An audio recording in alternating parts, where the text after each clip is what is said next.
Welcome to Brave Business Conversations. We are in our second segment, and as usual every month, we are blessed with Unividual financial planners in our studio. So kind.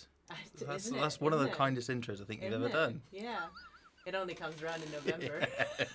Christmas spirit. Christmas spirit.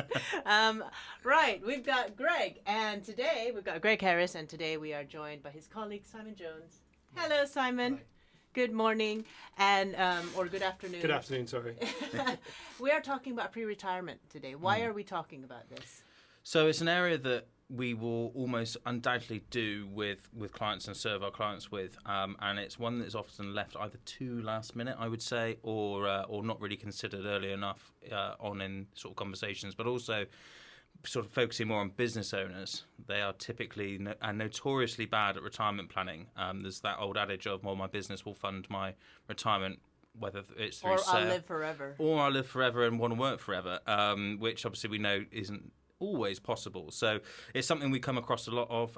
It's a really interesting area. Obviously, we're a little bit technical, so a bit nerdy, but really enjoy it. So it's something that I think is really important to a lot of your listeners, I imagine.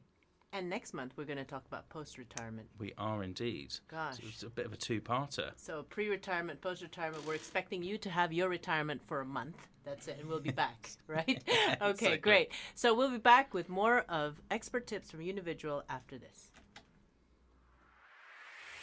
This is Radio Bath. Welcome back to Brave Business Conversations, and we are here with Unividual. We are talking about pre-retirement planning, which many of us just don't do, right? Leave it too late. Leave it too late. Tell us more. You did start to tell us a little bit about the mindset of business owners, especially the immortal business owners that love to work forever. What else do we tend to do that makes it difficult for us to think about pre-retirement? Yeah, it's one big area that we often get a lot of, certainly from an initial inquiry point of view, is, we're all aware of the state pension and how much that can provide us with. There are some rules around how much you've had to contribute to national insurance, which is about 35 years at the moment, and the ability to be able to top that up, etc. But what some people assume is that the state pension is enough to fund their lifestyle in retirement, and that is, for most people, not correct. And we've got a really good case study where we've looked at sort of average earnings down in the southwest relative to where that state pension then fits to fund that, and then what the shortfall is. And again, it's really important to remember there's not an exact science for this. Three of us in this room, we will have very different ideas of what retirement means to us. We might have families, we might be on our own, we might have loads of other assets that can go toward it, or we might not have very much sort of, to fund other sort of areas of our retirement. So what we've looked at is a very straightforward case study. So the state pension at the moment is around about £9,339 a year, which equates to a little under £180 a week. So first and foremost, we need to establish that that's guaranteed income that's got inflationary linking with it as well. So really, really valuable source of income, and provides a really nice benchmark and bedrock for people in their retirement funding. But if we look at the southwest, and again, this is extremely high level, so people will be either side of this, potentially quite considerably. The current average income in the southwest is about £577 per week, which is around about 30-ish thousand pounds. So that's gross as well, so that's pre-tax. So there's a website out there, and I suggest if anyone hasn't done this to have a look at it. It's now called the Money Helper, but previously it was a money advice service, so it's a government-backed organisation, completely sort of free to anyone to access. And what they give is, based on your current level of income when you're working, what you are anticipated to need in retirement. So it gives you a really good idea of, how much do I need? Because that's often the question we get a lot of. So based on that average of about £30,000, obviously state pensions, a little under half of that. So in this example, we've got a shortfall of about £11,500. So the way in which you can work out how much you're actually going to need in your pension is to work out roughly how much you would take from that per year. Now, sensible drawdown amounts range from about 3 to 5% of your total pot. And the reason why that's selected is because the FCA, so the Financial Conduct Authority, suggests that you can obtain, hopefully, between those sorts of levels of growth, depending on your risk, which then means that you're not completely drawing down your pot as if it was in cash. So a really, really important thing to mention. But based on about 4%, to fund that £11,500, you're going to need about £300,000 in your pension, which is, for some people, a lot of money. And for a lot of people, that's a lot of money. especially when you consider that the average pension pot in the UK at the moment is £62,000. Wow. So a bit of a long-winded case study there, but I think what that does is it highlights one area of pension planning that is quite a simple question: how much do I need? But has huge numbers of different factors that go into building up that answer. Wow. And so people relying on, I've got a pension pot, need to rethink that. Absolutely. Yeah. And it's about how you use that and other assets potentially. And also what your calculation is based on you've got the same lifestyle, meaning, before you retired and when you're retired, which is, for most people, they want a different lifestyle. Well, the fact is you're going to have probably more health-related issues, which, yes, you can always count on the NHS and all that kind of stuff, but sometimes you don't want to. And so in terms of healthcare, you might want to go private later in life. In terms of vacations, well, now you're not working anymore. There is no 8-hour days. There is no 40-hour week. What are you going to do with it unless you're happy building a herb garden all day long for the rest of the year? What's wrong But with some my of herb us, garden? I'm not saying there's anything wrong. You have a herb garden. Well, that's why you smell like basil every time you come to the studio. But anyway, People have said worse. yes, he does. Yeah, that's actually, I'm very kind. But anyway, so there's vacation. There's stuff that you want to do. Maybe you want to marry off. You want to pay for your children's weddings or whatever. So you're not. What your calculation is based on is someone's needs right now. Mm-hmm. Right, that's quite scary. Yeah, it is. Glad you guys are here. Absolutely. Right. Yeah. So how do we tell us? So what do we need to think about? How do we need to start planning better for our retirement? Well, I think Greg touched upon it earlier, but business owners, there's some legislation that came in, auto-enrolment, which means it's an obligation for all business owners to ensure that their staff have pensions, but often they leave themselves out of that. So essentially the important thing is to make some form of contribution to your retirement savings. Greg can talk a little bit more about how business owners can do that. Yeah, so there's lots of different ways. I mean, most people, individuals that are your typical employer, Simon said, will have contributions going in by themselves through payroll, but also by their employers. So that legislation has been massively helpful to bridge effectively what we call the pension gap. And now that can also be applied between genders, but there's a huge shortfall in what people need for what their lifestyle requires and also what they have. We've just been through that with that very quick example. But for business owners in particular, they have different ways in which they can potentially contribute. So again, it's quite a technical area and lots of sort of little rules that go around it, as is often the way with these things. But business owners are able to make directors' contributions from the business straight into their pensions. Now, provided they meet certain rules and criteria, and that again goes back down to articles of association and things like that, you're able to make those contributions, and provided they're within certain limits, they form part of deductible business expenses.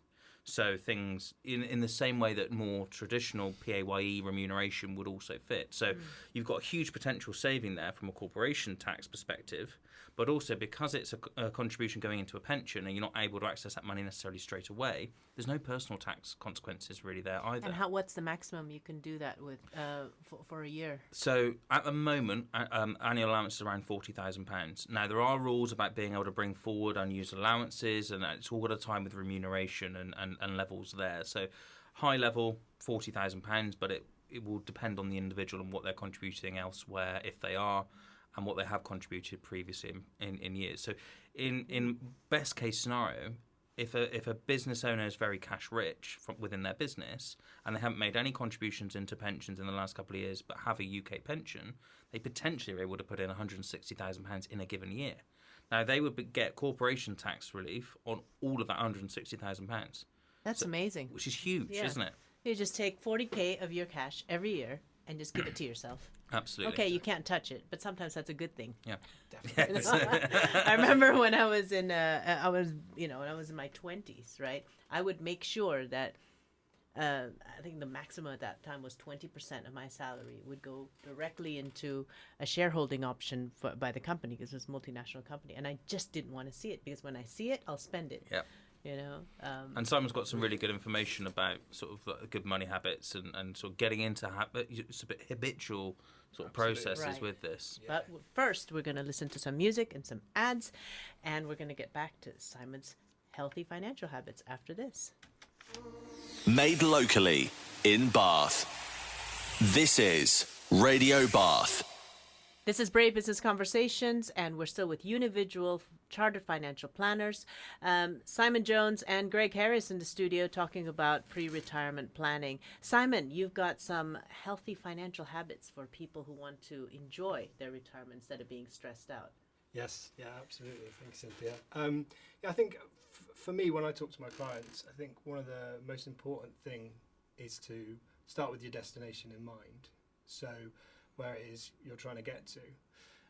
Next, I think it's really important to really get started as early as possible in terms of putting money away for your retirement. And then I guess it builds on from that. Do it little, do it often. Saving on a regular basis allows you to benefit from something called pound cost averaging, which essentially means you're buying at various prices into the market, which averages out over time. Yeah, I agree with that, because also if you try to buy a big lump, one, you might not be entering at just the right time.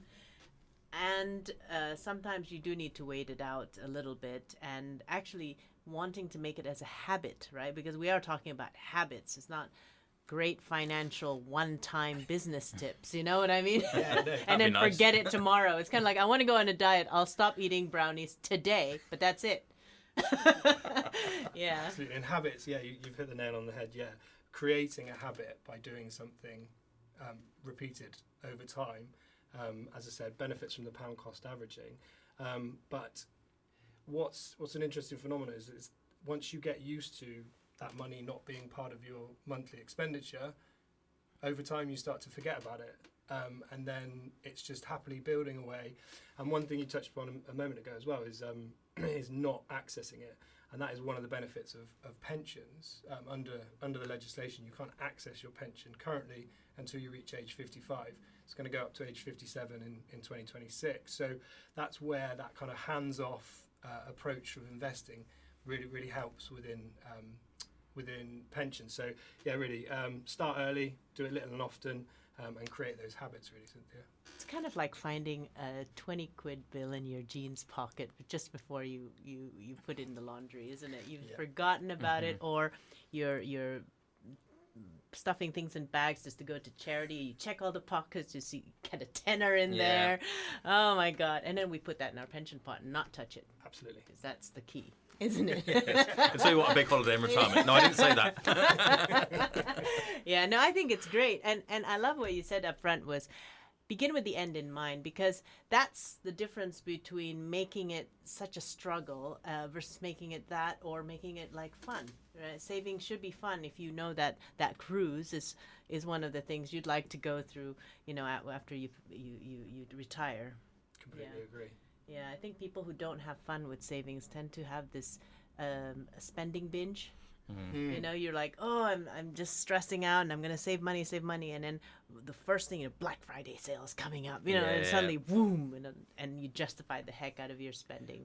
Well, it sounds very cliche, but it does go back to that you've got normally two categories. You've got your spenders and you've got your savers. Savers probably are already doing a lot of these things, and it's about then, as Simon said, getting into the habit of, if you are already used to that expenditure almost not really being there and it is already allocated to your pension, you've almost forgotten about it.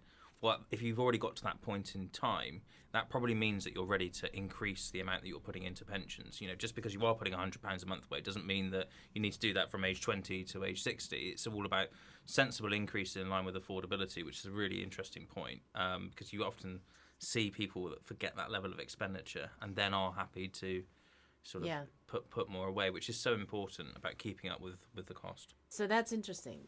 Spenders and savers, right? Mm-hmm. So if you're a saver, so by nature you're already quite frugal with everything, you live within your means, you've got this invisible fund that you don't even think about anymore. Take yourself up to that next level. Instead of £100 a month, 120, right? Or maybe get a little bit wiser on your investment tools, or maybe, I don't know, come talk to Unividual and they'll tell you what what's your next level? Because obviously you're quite comfortable living like that. If you're a spender, what's your tip on a spender? I think again that's that's getting a handle on it really.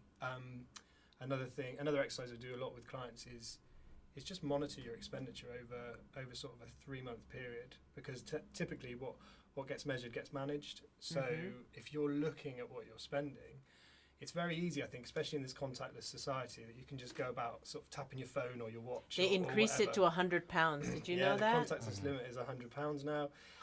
You don't really have a firm grasp on what you ask. Most people, I mean, that's something, Greg, you and I find commonly when we sit down and ask clients about their expenditure. Sometimes they've got to go back over their bank statements to try and figure it all out. So if you're a spender, to your original question, I think it's important to analyse what you are spending, because actually sometimes with that sort of stark reality, people start to change their habits. What I like to do with spenders, and what works for me, because I'm a bit of that spender. I'm a spender saver, schizophrenic, thing sometimes.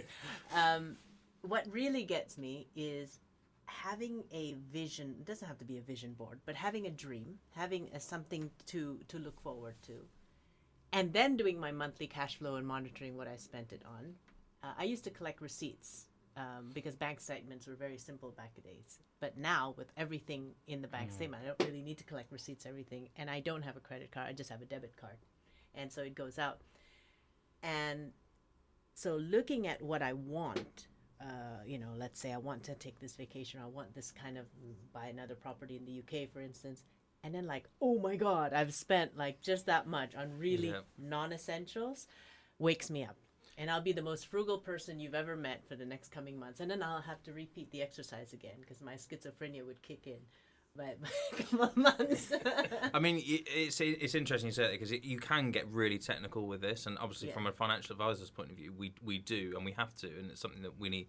Clients are paying for a service, and they deserve a high level of service to go along with that. But if you're looking at doing this yourself, I think, a lot of banking apps, I won't mention names, but a lot of banking apps now have what they call spending insights. Oh, yes. So you don't have to necessarily, I've got X coming in and X and Y going out. It's actually where are you spending money? And I think that's if you really are on that spender spectrum and you're right at the end of that sort of spectrum, then I think first starting point is, as Simon says, understand what you've got there and what your insights are relative to your spending habits, because then when you understand it, it's much easier then to put some simple processes in place to help you manage that moving forward.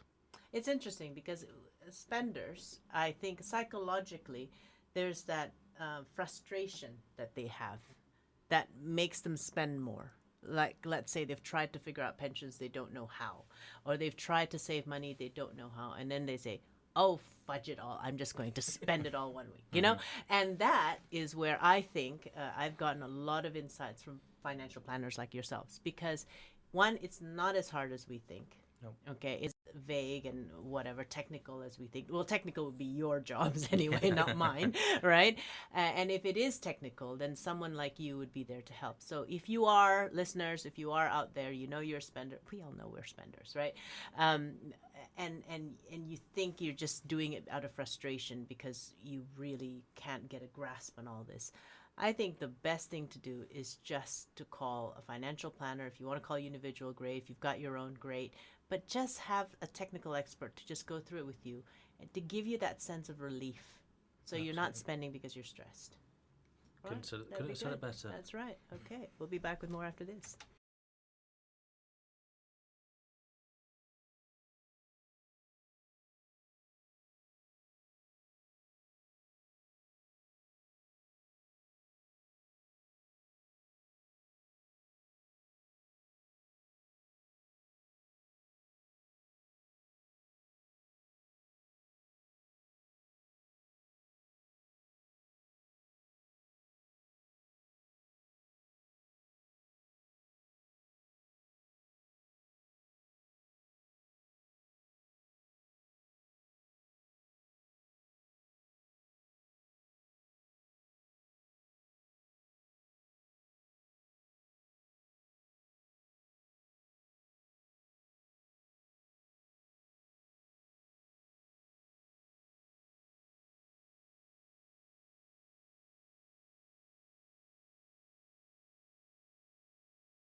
Wrapping up with Brave Business Conversations this week. Final thoughts from Unividual, Greg, and Simon about pre-retirement. What have you got for us? Yeah, I think now would be a good opportunity to kind of segue into what we're talking about next week, which is the other side of the coin, which is post. 2 weeks. 2 weeks. On sorry. the 7th of December, Thanks, you're Cynthia. back. Don't worry me then. That's all right. But the theme is still retirement, Yeah. you know, and I Absolutely. think that's important. It's a nice thing to think about during Christmas time as well, you know, because the families are all there. I've been talking about, you know, how to prepare your wealth and how much is enough. You just look at your shopping list. I mean, really. I mean, And cut how it much in is half. enough? Huh? Cut it in half. Yeah, absolutely. So what are we talking about on the 7th? So we're going to be discussing business owners. I think Greg touched upon it at the beginning of the session, but often there's an understanding with business owners that well, my business is my pension, but unfortunately, it's not always that simple. You can't guarantee that you're going to get the right buyer at the right time for your business. So we're certainly going to talk about sort of disposals of the company to fund retirement. But we're also going to touch upon risk, which you spoke about earlier. There's a concept within retirement planning called lifestyling, which is where you reduce risk towards retirement. I think this is almost a hangover from when you had to buy a guaranteed income at retirement. If you're planning to draw flexibly your pension in retirement, you need to continue some level of risk to outpace inflation. So we're gonna look at that. I think also another area that you touched upon, Cynthia, which is the potential need for long-term care later down the line, which is something that's really important with all of us living longer. Care is becoming, and it's also quite appropriate at the moment with the most recent legislation that's come out as well. Wow, interesting. But for people who are already intrigued and want to find out more or just want to get a little bit of stress out, you know, and just really talk to experts, how can they contact you? So contact us via our main office number, which is 0330 353 0150. If you Google Unividual Limited, then by all means that will pop up, and there's a contact form on there. And you know, you can stress what you're trying to look at, or that you might just want a bit of reassurance. And you know, we offer lots of different levels of services, so by all means get in touch. And like a lot of other businesses, but we do offer a first free session. So if you do want a no obligation conversation, then that very much is something that we offer and would encourage.